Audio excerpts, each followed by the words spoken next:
Hi everyone, my name is Anju Balani. I'm a PGY1 resident practicing at South Regional Healthcare in Greenwood, South Carolina.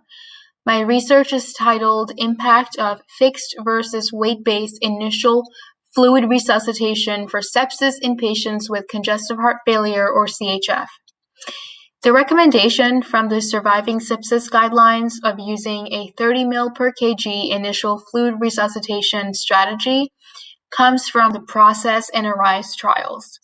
This can be potentially harmful in patients who have CHF and are naturally predisposed to being fluid overloaded and typically have a daily max of 2 liters of fluid intake per day. Specifically, this could worsen their cardiac outcomes such as acute CHF exacerbation, induced pulmonary edema, and overall reduce their quality of life. Now, in order for institutions like us to get reimbursed, we know that we must adhere to the CMS core measures when treating patients with sepsis, which requires the 30 ml per kg strategy. And we also know that this could put our CHF patients in greater harm. So our study then seeks to explore a difference in the 30-day readmission rates with weight-based versus fixed initial fluid resuscitation in this subset of population. To do so, we have designed a retrospective cohort study, which will be conducted in a single center, and only data points between July 2019 and June 2020 will be included. To be part of our study, patients must be at least 18 years or older, have a history of CHF, and present to our emergency department with sepsis as a diagnosis. We will be collecting baseline demographics to make sure our groups are evenly balanced, and we will collect things like age, sex, weight, BMI, ethnicity, their Carlson Comorbidity Index, ejection fraction, New York Heart Association functional classification, as well as their ACC-AHA stages of heart failure, and BNP at baseline if that's available.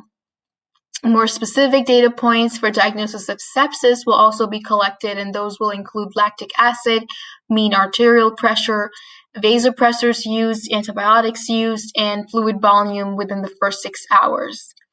To explore how this impacts our patients' hospital course, we will look at things such as their average net fluid balance, average diuretics dose per day, which will be measured in milligrams, average salt intake, also measured in milligrams. This will predominantly be salt intake from medications and not their diet. Hospital length of stay, ICU length of stay, if that applies.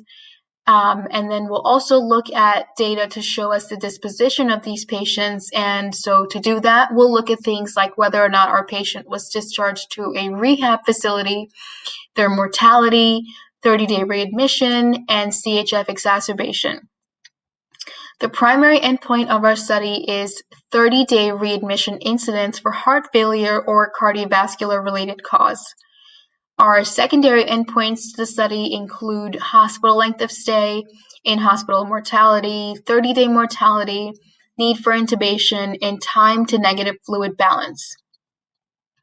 We will utilize the chi-square test on continuous variables and students' t-test on categorical variables for statistical analysis, where p-values less than 0.05 will be considered to have met statistical significance.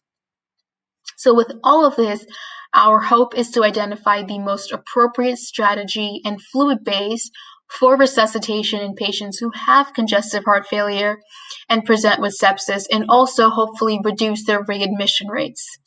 Thank you very much.